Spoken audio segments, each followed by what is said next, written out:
Avez-vous déjà remarqué comment certaines personnes restent imperturbables face aux tempêtes de la vie, tandis que d'autres s'effondrent au moindre souffle de vent? Cette différence fondamentale n'est pas le fruit du hasard, mais le résultat d'une maîtrise intérieure que peu parviennent à cultiver. Dans les années 1930, alors que le monde se remettait à peine de la Grande Dépression, un homme avait déjà percé les secrets de cette force mentale inébranlable. Napoléon Hill, après avoir étudié les plus grands génies de son époque, a découvert que la capacité à maintenir son calme dans les situations les plus éprouvantes représentait peut-être le plus précieux des pouvoirs humains.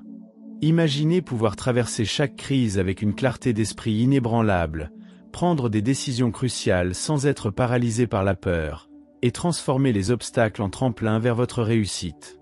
Ce n'est pas un don réservé à quelques privilégiés, mais une compétence que vous pouvez développer, comme l'affirme la philosophie transformatrice de Napoléon Hill. Ces recherches révèlent que cette maîtrise du calme n'est pas innée mais acquise, sculptée patiemment par ceux qui comprennent que la véritable bataille se livre d'abord dans l'esprit. Quand les circonstances extérieures semblent conspirer contre vous, quand vos projets s'écroulent et que l'incertitude vous enveloppe, c'est précisément à ce moment que votre force mentale est mise à l'épreuve. Et pourtant, combien d'entre nous ont appris à cultiver cette forteresse intérieure? La plupart des échecs que nous connaissons ne sont pas dus à un manque de compétences ou d'opportunités, mais à l'effondrement de notre stabilité émotionnelle face aux défis. C'est cette vérité profonde que Napoléon Hill a mise en lumière après avoir consacré plus de 20 années à étudier les habitudes mentales des individus les plus accomplis.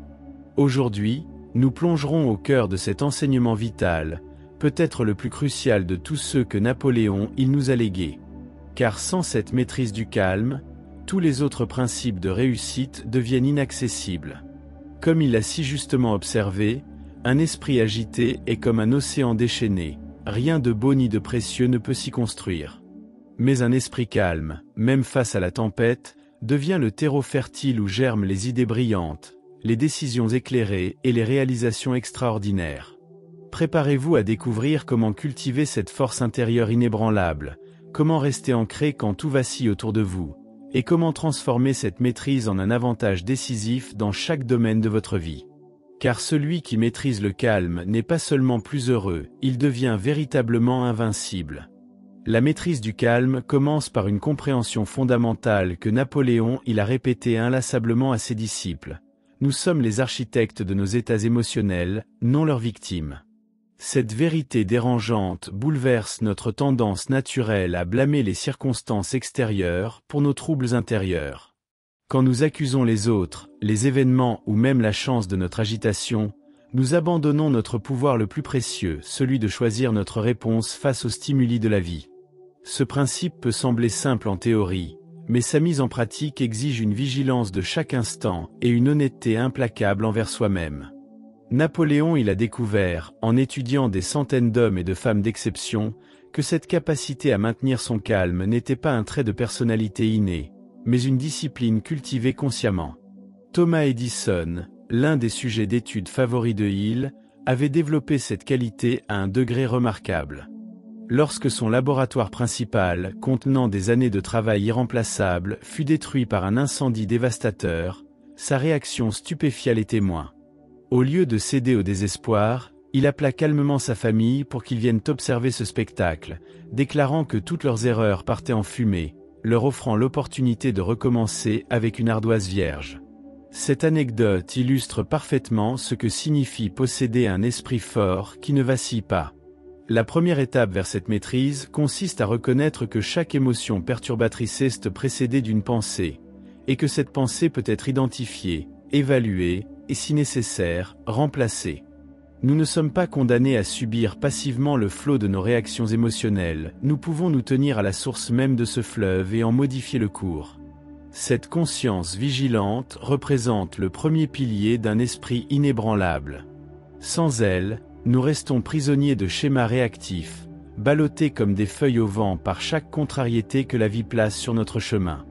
Les émotions négatives, peur, colère, frustration, anxiété ne sont pas simplement des désagréments psychologiques.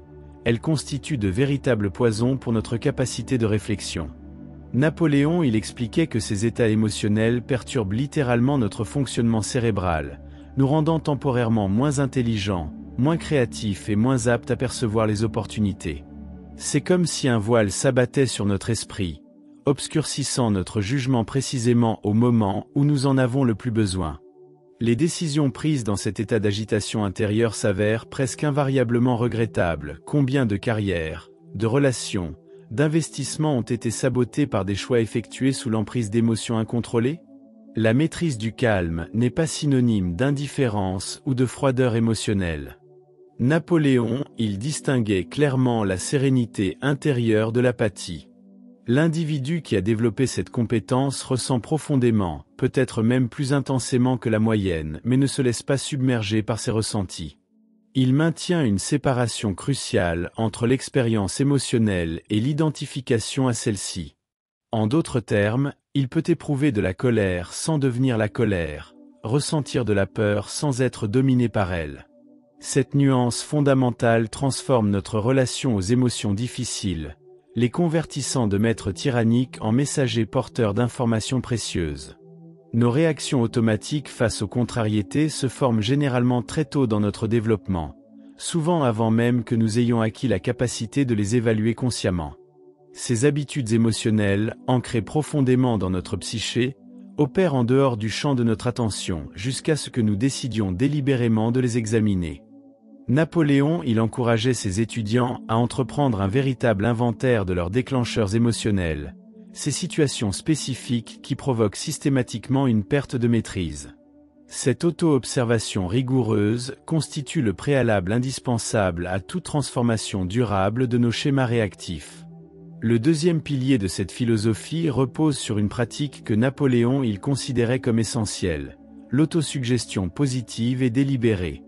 L'esprit, tel un jardin, produira soit des fleurs magnifiques, soit des mauvaises herbes envahissantes selon les graines que nous y plantons consciemment ou par négligence. Les pensées que nous entretenons habituellement façonnent non seulement notre perception du monde, mais également notre capacité à maintenir notre équilibre face aux perturbations.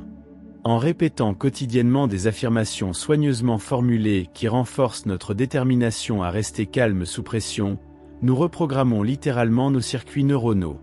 Cette technique peut sembler simpliste au premier abord, mais sa puissance réside dans la compréhension profonde des mécanismes de l'esprit humain. Napoléon il avait saisi, bien avant les confirmations de la neuroscience moderne, que nos réseaux neuronaux se reconfiguraient en fonction de nos schémas de pensée dominants. Lorsque nous affirmons régulièrement « je reste calme et lucide face aux défis », nous créons progressivement de nouveaux chemins nerveux qui faciliteront effectivement cette réponse en situation réelle. La répétition est cruciale. Ces nouvelles connexions neuronales doivent être renforcées quotidiennement jusqu'à ce qu'elles deviennent notre réaction par défaut. Le contrôle du dialogue intérieur représente peut-être l'aspect le plus négligé, et pourtant le plus déterminant de cette maîtrise. Napoléon il observait que la personne moyenne entretient un monologue intérieur chaotique, souvent dominé par des prédictions catastrophiques, des récriminations sur le passé, et des inquiétudes sur l'avenir. Ce bavardage mental incessant constitue la source principale de notre agitation. En prenant conscience de cette conversation que nous menons avec nous-mêmes, nous pouvons commencer à la diriger délibérément. Un esprit fort ne se laisse pas emporter par chaque pensée qui surgit, il maintient une vigilance bienveillante sur ce flux et le guide vers des territoires constructifs. L'une des découvertes les plus profondes de Napoléon, il concernait la relation entre nos attentes et nos expériences.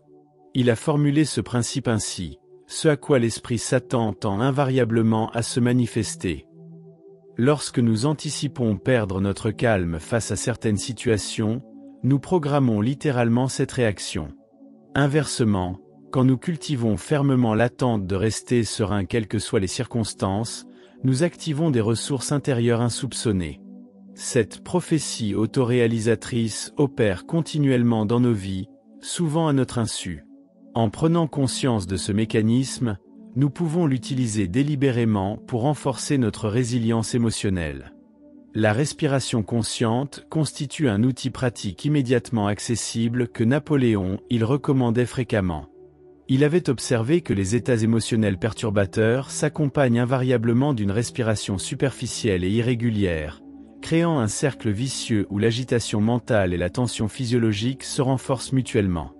En intervenant volontairement sur notre respiration, en la ralentissant et en l'approfondissant, nous brisons ce cycle et créons un espace entre le stimulus et notre réponse.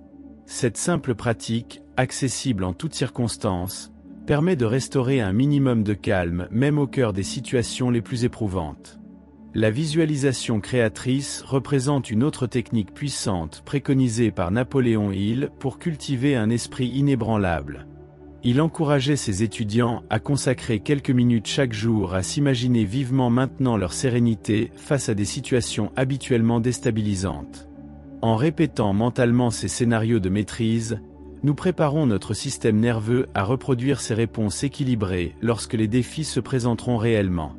L'esprit ne distingue pas clairement entre une expérience intensément visualisée et une expérience vécue, les deux créent des empreintes neurologiques similaires que nous pouvons mobiliser en situation réelle.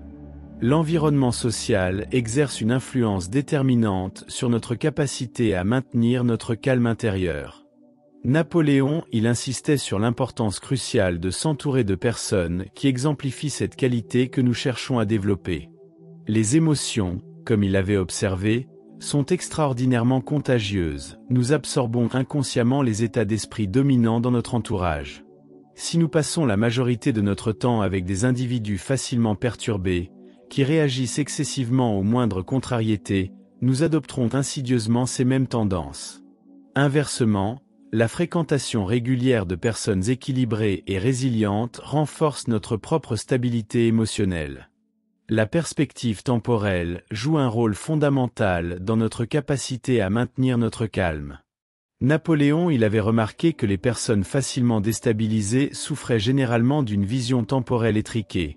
Elles réagissaient comme si la situation présente représentait la totalité de leur existence.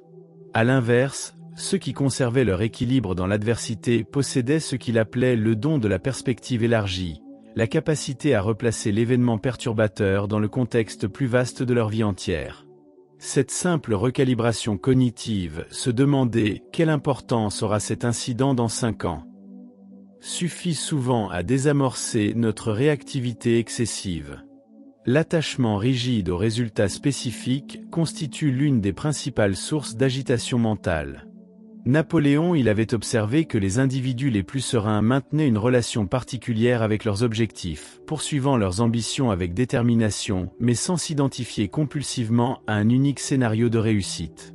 Cette flexibilité psychologique permet d'accueillir les détours, les obstacles et les révisions de plans comme des éléments naturels du processus créatif plutôt que comme des catastrophes.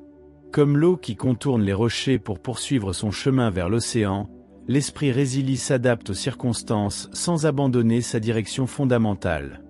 Le perfectionnisme représente un saboteur particulièrement insidieux de notre tranquillité intérieure. Napoléon, il distinguait clairement l'excellence, la poursuite vigoureuse de standards élevés, du perfectionnisme, l'obsession paralysante du résultat impeccable. Cette dernière tendance nous maintient dans un état perpétuel d'insatisfaction et d'anxiété, car le perfectionniste est incapable d'apprécier ses accomplissements, toujours focalisé sur les imperfections réelles ou imaginaires. En cultivant ce qu'il appelait l'acceptation dynamique, reconnaître les limitations actuelles tout en travaillant constamment à les dépasser, nous échappons à cette forme d'autotourment qui mine notre sérénité. L'une des observations les plus perspicaces de Napoléon, il concernait le lien entre l'action déterminée et l'équilibre émotionnel. Il avait remarqué que l'agitation mentale diminuait considérablement dès que nous nous engagions dans des initiatives concrètes face aux problèmes qui nous préoccupent. L'inaction, en revanche, amplifie nos ruminations et notre anxiété. Ce principe peut sembler paradoxal. Comment l'ajout d'une activité supplémentaire peut-il générer plus de calme ? Mais s'explique par notre besoin psychologique fondamental d'exercer un certain contrôle sur notre environnement. En identifiant la plus petite action constructive possible face à une situation perturbante et en l'exécutant immédiatement, nous restaurons notre sentiment d'efficacité personnelle. La pratique régulière de périodes de silence constitue un antidote puissant à la surcharge sensorielle de notre époque. Napoléon, il consacrait chaque jour des moments spécifiques à la réflexion silencieuse, considérant cette habitude comme indispensable à la clarté mentale et à la stabilité émotionnelle. Dans notre monde hyperconnecté, saturé de stimulation constante, cette discipline devient plus cruciale encore. L'esprit perpétuellement bombardé d'informations, de notifications et de distractions perd progressivement sa capacité naturelle à retrouver son centre. En instaurant des plages quotidiennes dédiées au silence, même brèves, nous cultivons ce qu'il appelait le réservoir de calme dans lequel nous pouvons puiser lors des périodes turbulentes. La gratitude délibérée représente l'une des pratiques les plus transformatrices recommandées par Napoléon Hill pour cultiver un esprit inébranlable. Il avait observé que l'état d'agitation s'accompagne invariablement d'une focalisation excessive sur ce qui manque, ce qui ne va pas, ce qui pourrait mal tourner. En réorientant consciemment notre attention vers les aspects positifs de notre expérience, même modeste, nous modifions littéralement notre chimie cérébrale. Cette pratique ne relève pas d'un optimisme naïf, mais d'une discipline mentale rigoureuse qui reconnaît les difficultés tout en refusant de leur accorder une importance disproportionnée dans notre conscience. L'humilité authentique, souvent mal comprise comme une forme d'autodépréciation, constitue paradoxalement un pilier de la force mentale.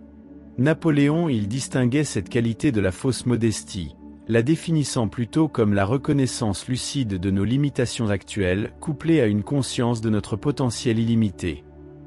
Cette posture nous libère du besoin épuisant de défendre constamment notre ego, de prétendre tout savoir ou tout maîtriser.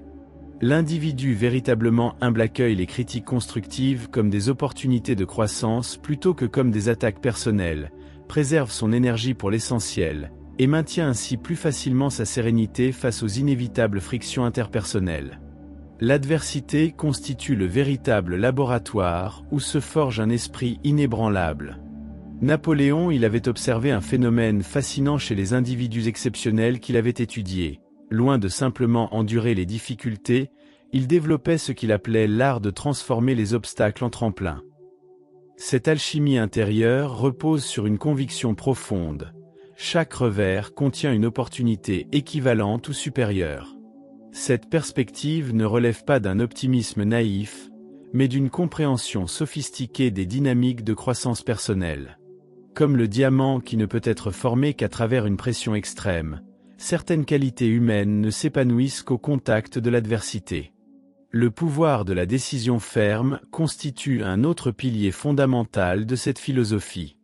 Napoléon Hill avait identifié l'indécision chronique comme l'une des principales sources d'agitation mentale. L'esprit qui oscille perpétuellement entre différentes options, incapable de s'engager résolument dans une direction, se maintient dans un état d'anxiété constante. À l'inverse, la capacité à prendre des décisions claires, même imparfaites, puis à les soutenir avec détermination jusqu'à leur aboutissement ou leur révision consciente, génère une tranquillité intérieure remarquable. Cette fermeté décisionnelle ne signifie pas rigidité ou entêtement, mais plutôt clarté d'intention et économie d'énergie mentale. La maîtrise de l'attention représente une compétence cruciale dans notre ère de distraction perpétuelle. Napoléon Hill soulignait que notre pouvoir réside précisément là où se pose notre concentration. L'individu ordinaire disperse son énergie mentale dans 1000 directions, s'inquiétant du passé, anticipant anxieusement l'avenir, réagissant impulsivement aux stimulations externes. Cette attention fragmentée génère inévitablement une expérience intérieure chaotique. En cultivant la capacité à diriger délibérément notre focus, à choisir consciemment les objets de notre pensée, nous reprenons les commandes de notre vie émotionnelle. Comme l'affirmait Hill, l'esprit devient le maître de ce qu'il contemple avec persistance. Les habitudes quotidiennes façonnent inévitablement notre équilibre émotionnel. Napoléon Hill insistait sur l'importance d'établir ce qu'il nommait les rituels d'excellence, ces pratiques régulières qui renforcent notre stabilité intérieure. La qualité de notre sommeil, notre alimentation, notre activité physique et nos moments de détente ne sont pas des considérations secondaires mais des fondations essentielles de notre architecture mentale. Un esprit logé dans un corps épuisé, mal nourri ou sédentaire sera naturellement plus vulnérable aux perturbations émotionnelles. Il recommandait de traiter ces aspects physiologiques avec le même sérieux que nos ambitions professionnelles ou intellectuelles. Le langage que nous utilisons, tant dans notre dialogue intérieur que dans nos communications externes, exerce une influence profonde sur notre état émotionnel. Napoléon, il portait une attention particulière à ce qu'il appelait l'hygiène verbale, la discipline consistant à choisir des mots qui renforcent notre résilience plutôt que notre réactivité. Lorsque nous décrivons une situation comme catastrophique, insupportable ou terrifiante, nous amplifions littéralement notre perturbation émotionnelle. En adoptant consciemment un vocabulaire plus nuancé, plus précis et moins dramatique, nous créons immédiatement une distance salutaire avec nos réactions automatiques et préservons notre capacité à répondre judicieusement. La dimension spirituelle, quelle que soit notre conception personnelle de cette réalité, constitue pour beaucoup un ancrage puissant dans les tempêtes de l'existence. Napoléon Hill, sans promouvoir de doctrine religieuse spécifique, reconnaissait l'importance cruciale de cultiver ce qu'il nommait la foi réfléchie, cette conviction profonde que nous participons à un ordre plus vaste et significatif que nos circonstances immédiates. Cette perspective transcendante permet de replacer nos difficultés dans un contexte élargi, réduisant ainsi leur pouvoir de nous déstabiliser. Comme il l'écrivait, l'adversité révèle à l'homme ses propres ressources, qui resteraient à jamais cachées sans elles. La capacité à pardonner, à soi-même comme aux autres, représente un aspect souvent négligé de la maîtrise émotionnelle. Napoléon il observait que les ressentiments et les auto-accusations constituaient de véritables poisons mentaux qui contaminaient notre clarté intérieure bien longtemps après les événements qui les avaient provoqués.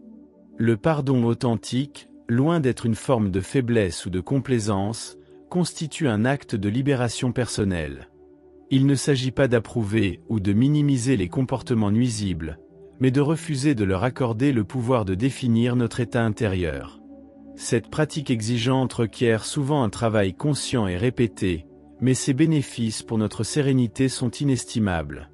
L'intégrité personnelle, l'alignement entre nos valeurs profondes, nos paroles et nos actions, constituent un pilier essentiel d'un esprit inébranlable. Napoléon, il avait observé que beaucoup de troubles émotionnels surgissaient d'une dissonance intérieure, lorsque nos comportements contredisaient nos convictions fondamentales. Cette friction psychologique génère une forme subtile mais persistante d'agitation mentale, souvent difficile à identifier précisément. À l'inverse, l'individu qui vit en harmonie avec ses principes, même face à des pressions extérieures considérables, maintient naturellement une tranquillité remarquable. Cette congruence n'est pas seulement une question d'éthique mais de santé psychologique, elle nous permet de nous appuyer sur le socle solide de notre authenticité. La gestion consciente de notre environnement informationnel devient cruciale à notre époque de surcharge cognitive. Napoléon Hill, bien avant l'ère numérique, avait déjà identifié l'impact profond des influences mentales sur notre équilibre émotionnel. Aujourd'hui, nous sommes constamment bombardés de nouvelles alarmantes, d'opinions polarisantes et de comparaisons sociales artificielles, un cocktail particulièrement toxique pour notre sérénité intérieure. Cultiver un esprit fort implique de délimiter délibérément notre exposition à ces flux perturbateurs, de sélectionner consciemment nos sources d'information, et d'instaurer des périodes régulières de jeûne médiatique pour restaurer notre clarté mentale. La puissance de l'imagination dirigée constitue l'un des enseignements les plus profonds de Napoléon Hill. Il distinguait deux formes d'imagination, l'une créatrice, qui nous permet d'envisager des possibilités inspirantes et de générer des solutions innovantes, l'autre anxieuse, qui projette des scénarios catastrophiques et alimente nos peurs. La plupart des individus laissent cette faculté opérer par défaut, souvent dans sa modalité négative. Celui qui aspire à un esprit inébranlable apprend à diriger consciemment cette force, à l'orienter systématiquement vers la visualisation de réponses équilibrées face aux défis, vers l'anticipation constructive plutôt que l'anxiété paralysante. Cette discipline transforme littéralement notre expérience subjective de la réalité. L'équilibre entre détermination et lâcher-prise représente un paradoxe central dans la philosophie de Napoléon Hill. Il observait que les individus les plus accomplis combinaient une concentration inébranlable sur leurs objectifs avec une remarquable flexibilité quant au chemin pour les atteindre. Cette dualité, qu'il nommait la persistance adaptative, permet de poursuivre nos aspirations avec ténacité tout en restant ouverts aux réorientations nécessaires. L'attachement rigide à nos plans initiaux génère inévitablement frustration et agitation lorsque la réalité s'en écarte. L'esprit résilie, lui, maintient fermement le cap sur sa destination tout en acceptant sereinement les détours imprévus. La solitude volontaire, distincte de l'isolement subi, constitue une pratique essentielle pour cultiver un centre intérieur stable. Napoléon il consacrait régulièrement des périodes à ce qu'il appelait la communion avec soi-même, considérant ces moments comme indispensables à la clarification de ses pensées et au renforcement de sa résilience émotionnelle. Dans notre culture hyperconnectée, qui valorise l'interaction constante et stigmatise souvent la solitude, cette discipline devient paradoxalement plus cruciale encore. Ces intervalles de retrait conscient nous permettent de nous reconnecter à nos valeurs fondamentales, de digérer nos expériences, et de restaurer notre équilibre avant de réengager avec le monde extérieur. La capacité à distinguer ce que nous pouvons contrôler de ce qui échappe à notre influence constitue une compétence fondamentale pour maintenir notre sérénité. Napoléon, il encourageait ses étudiants à réaliser régulièrement cet exercice de discernement face aux situations perturbantes. Cette pratique, simple en apparence mais profonde dans ses implications, nous permet de concentrer notre énergie exclusivement là où elle peut produire un effet tangible, plutôt que de la disperser en préoccupations stériles. Comme il l'affirmait, le pouvoir commence par la reconnaissance lucide de nos limites réelles ni plus, ni moins étendues qu'elles ne le sont véritablement.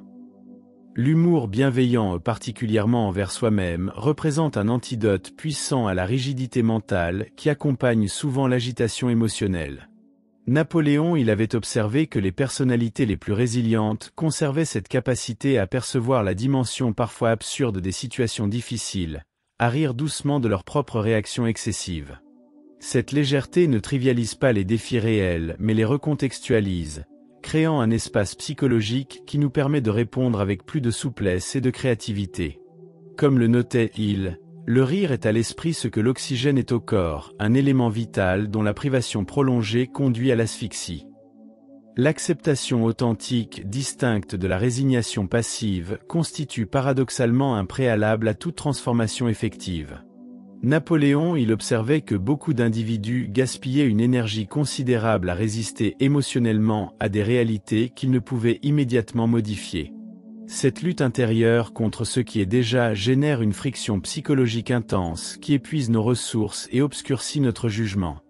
L'acceptation véritable, en revanche, consiste à reconnaître pleinement la situation présente, qu'elle soit désirable ou non, comme notre point de départ nécessaire. Cette clarté nous permet de canaliser notre énergie vers des actions constructives plutôt que vers une résistance stérile. La pratique régulière de l'auto-observation bienveillante développe progressivement ce que Napoléon il appelait le témoin intérieur, cette capacité à observer nos propres réactions sans s'identifier complètement. Ce dédoublement conscient crée un espace crucial entre le stimulus et notre réponse, nous permettant d'interrompre les schémas réactifs automatiques. Comme il exprimait, l'individu ordinaire est emporté par le courant de ses émotions. L'individu exceptionnel se tient sur la rive et observe ce même courant, décidant consciemment s'il convient de s'y immerger. Cette compétence, cultivée patiemment, transforme fondamentalement notre relation aux turbulences émotionnelles. La conscience de notre interdépendance fondamentale modifie profondément notre réponse aux contrariétés interpersonnelles. Napoléon il avait remarqué que les personnes facilement perturbées par les comportements d'autrui souffraient généralement d'une perception isolée de leur existence, comme si leurs intérêts étaient fondamentalement séparés, voire opposés, à ceux des autres. Cette vision fragmentée génère naturellement méfiance, défensivité et réactivité excessive. En développant ce qu'il nommait la conscience de l'interconnexion, nous percevons plus clairement comment notre bien-être individuel s'entrelace inextricablement avec celui de notre communauté. Cette perspective élargie nous permet de répondre aux frictions relationnelles avec plus de patience, de compassion et d'équilibre. L'écoute profonde, tant des autres que de nos propres signaux intérieurs, constitue une pratique transformative souvent négligée. Napoléon il soulignait que l'agitation mentale s'accompagne généralement d'une écoute superficielle, fragmentée par nos préoccupations, nos jugements et nos préparations de réponse. En cultivant la capacité à être pleinement présent, à accueillir l'expérience de l'autre sans précipitation vers l'analyse ou la réaction, nous accédons à une compréhension plus nuancée et à une connexion plus authentique. Cette qualité d'attention apaise naturellement notre système nerveux et nous ancre dans le moment présent, diminuant l'anxiété liée aux projections futures ou aux ruminations passées. Le courage moral, la capacité à défendre nos convictions profondes même face à l'opposition, constitue paradoxalement un fondement essentiel de notre tranquillité intérieure. Napoléon avait observé que beaucoup d'individus sacrifiaient leur intégrité sur l'autel de l'approbation sociale, générant ainsi une forme subtile mais persistante de conflit interne. Cette dissonance, bien que temporairement évitée par le conformisme, finit invariablement par ressurgir sous forme d'agitation chronique, de sentiments d'inauthenticité, voire de mépris de soi. À l'inverse, celui qui a développé la force de caractère nécessaire pour exprimer respectueusement ses vérités essentielles, même inconfortables, maintient une cohérence interne qui nourrit sa stabilité émotionnelle. L'art de transmuter les émotions négatives en énergie créatrice représente l'une des compétences les plus sophistiquées dans la philosophie de Napoléon Hill. Il reconnaissait que certaines expériences émotionnelles intenses, colère, indignation, frustration, contenaient une puissance considérable qui, correctement canalisée, pouvait alimenter des réalisations remarquables. Plutôt que de supprimer ces émotions ou de s'y abandonner impulsivement, l'individu maître de lui-même apprend à les reconnaître comme des signaux d'énergie potentielle, à les accueillir consciemment, puis à rediriger cette force vers des objectifs constructifs. Cette alchimie intérieure transforme littéralement nos perturbations en carburant pour notre croissance. La simplicité volontaire, souvent mal interprétée comme un appauvrissement matériel, constitue en réalité une stratégie sophistiquée pour préserver notre clarté mentale. Napoléon observait que la multiplication des possessions, des engagements et des relations superficielles créait inévitablement une dispersion de notre attention et une fragmentation de notre énergie. En simplifiant délibérément certains aspects de notre existence, nos environnements physiques, nos emplois du temps, nos obligations sociales, nous libérons des ressources attentionnelles précieuses et réduisons les sources potentielles de friction quotidienne. Cette démarche ne relève pas d'un ascétisme austère, mais d'un choix stratégique pour une vie plus consciente et harmonieuse. La maîtrise du calme exige ultimement un engagement quotidien, une vigilance constante qui transforme progressivement nos réactions automatiques en réponses conscientes. Napoléon insistait sur cette dimension pratique. Tous les principes philosophiques demeurent stériles sans leur application délibérée dans notre expérience concrète. Chaque contrariété, chaque frustration, chaque déception devient ainsi une opportunité de renforcer cette discipline intérieure. Comme il l'affirmait, la force de caractère ne se forge pas dans le confort mais s'éprouve dans l'adversité. Cette perspective transforme radicalement notre relation aux difficultés, les convertissant de menaces en occasions de croissance. L'observation attentive des modèles d'excellence représente une voie d'apprentissage particulièrement efficace. Napoléon avait lui-même consacré des décennies à étudier méticuleusement les habitudes mentales des individus les plus accomplis de son époque. Il encourageait cette même démarche chez ses disciples identifiés dans notre entourage ou dans l'histoire ces personnalités qui maintiennent leur sérénité face aux crises majeures, analyser leurs stratégies cognitives et émotionnelles, puis les adapter consciemment à notre propre tempérament. Cette étude ne vise pas l'imitation superficielle, mais l'intégration profonde de principes universels exprimés à travers notre individualité unique. La clarté de nos valeurs fondamentales constitue un ancrage puissant dans les tempêtes de l'existence. Napoléon observait que les individus facilement déstabilisés manquaient généralement de cette boussole intérieure, leurs décisions, leurs réactions et leurs priorités fluctuaient au gré des circonstances extérieures, créant une expérience de vie chaotique et incohérente. En définissant consciemment nos principes essentiels, ces quelques convictions profondes qui orienteront nos choix même dans la confusion, nous établissons un point de référence stable qui transcende les perturbations passagères. Cette clarté axiologique simplifie considérablement notre navigation émotionnelle face aux dilemmes complexes. La capacité à suspendre temporairement le jugement, à maintenir un espace d'incertitude créative face aux situations ambiguës, distingue l'esprit mature de la réactivité infantile.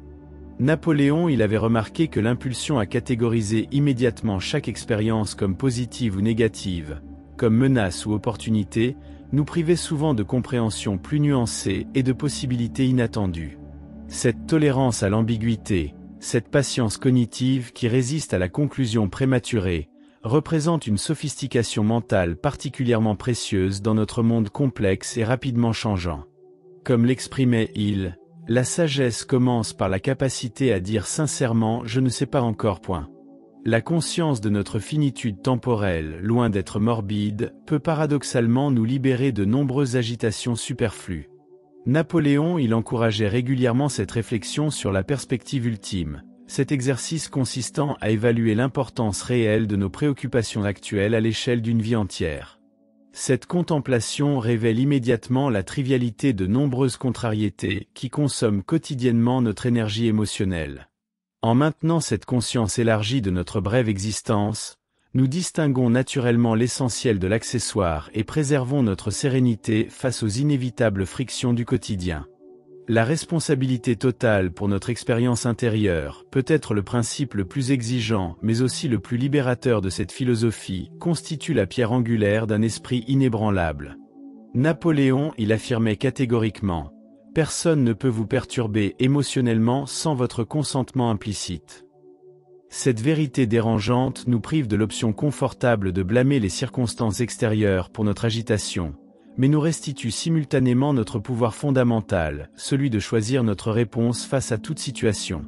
En assumant pleinement cette responsabilité, nous passons du statut de victime passive des événements à celui de créateur actif de notre expérience subjective. Le développement continu de compétences pratiques intellectuelles, relationnelles, professionnelles renforce indirectement mais puissamment notre stabilité émotionnelle. Napoléon il avait observé que la confiance authentique, distincte de l'arrogance, émergeait naturellement de la maîtrise démontrée dans des domaines concrets. Cette assurance fondée sur l'expérience nous permet d'aborder les situations nouvelles ou complexes avec moins d'anxiété et plus de ressources adaptatives. Comme il l'exprimait, la préparation élimine la peur. Cette dimension souvent négligée de la résilience émotionnelle nous rappelle que le développement d'un esprit inébranlable ne relève pas uniquement de pratiques psychologiques abstraites, mais s'enracine également dans l'acquisition patiente de savoir-faire tangibles. Nous avons parcouru ensemble les principes fondamentaux que Napoléon il a découverts concernant la maîtrise du calme, cette qualité rare mais cultivable qui transforme radicalement notre expérience de vie. Cette force intérieure ne constitue pas simplement un agrément psychologique, mais le fondement même de toute réussite authentique et durable. Comme l'affirmait si justement Napoléon Hill, l'individu qui maîtrise ses réactions émotionnelles maîtrise son destin. Chaque principe exploré représente une facette de cette discipline intérieure, un aspect de cette architecture mentale qui nous permet de rester inébranlable au milieu des tempêtes de l'existence. Cette philosophie exigeante nous invite à une responsabilité totale que beaucoup préféreraient éviter, celle de reconnaître que notre expérience subjective dépend ultimement de nos choix intérieurs, non des circonstances extérieures. Une telle perspective bouleverse notre tendance naturelle à blâmer les événements, les autres ou la chance pour nos perturbations émotionnelles. Elle nous prive du confort de la victimisation, mais nous restitue simultanément notre pouvoir fondamental, celui de choisir consciemment notre réponse face à toute situation. Ce changement de paradigme, bien qu'initialement inconfortable, représente la porte d'entrée vers une liberté intérieure extraordinaire, vers cette sérénité qui demeure inaltérée même au cœur des plus grandes difficultés. Le chemin vers cette maîtrise n'est pas linéaire mais cyclique, nous progressons, nous trébuchons, nous apprenons, nous recommençons avec une compréhension plus profonde. Chaque défi que la vie nous présente constitue simultanément un test de notre discipline actuelle et une opportunité d'affiner notre pratique. Napoléon il nous rappelle que cette qualité ne s'acquiert pas instantanément mais se forge patiemment, jour après jour, choix après choix, réponse après réponse. Les tempêtes de l'existence ne sont pas des interruptions malheureuses de notre développement, mais précisément le contexte nécessaire à son épanouissement. Tout comme le vent violent ne déracine pas le chêne robuste mais renforce ses racines. La beauté profonde de cette philosophie réside dans sa simplicité fondamentale. Elle ne requiert aucun talent exceptionnel, aucune circonstance particulière, aucune ressource externe. Elle demande simplement notre engagement conscient à observer nos réactions, à questionner nos automatismes et à choisir délibérément nos réponses. Cette pratique, accessible à tous mais embrassée par peu, transforme progressivement notre relation à l'adversité, convertissant ce qui paraissait insurmontable en occasion de croissance, ce qui semblait menaçant en invitation à l'évolution. Comme l'exprimait Napoléon, il avec une clarté saisissante, l'obstacle révèle la voie. Rappelez-vous toujours cette vérité fondamentale que Napoléon il a mise en lumière après des décennies d'observations minutieuses. Un esprit fort ne vacille pas parce qu'il a choisi consciemment sa stabilité. Cette force n'est pas un don mystérieux accordé à quelques privilégiés, mais une discipline accessible à quiconque la cultive avec persévérance. En appliquant ces principes jour après jour, vous développerez progressivement cette qualité rare et précieuse, la capacité à maintenir votre clarté, votre équilibre et votre sérénité quelles que soient les circonstances extérieures. Et cette maîtrise intérieure, peut-être plus que toute autre compétence, déterminera ultimement la qualité de votre existence et l'ampleur de vos réalisations. Si ce voyage à travers les enseignements de Napoléon, il vous a inspiré, n'hésitez pas à approfondir cette exploration en vous abonnant à notre chaîne. Chaque semaine, nous dévoilons un nouveau principe transformateur issu des plus grands maîtres de la réussite et du développement personnel.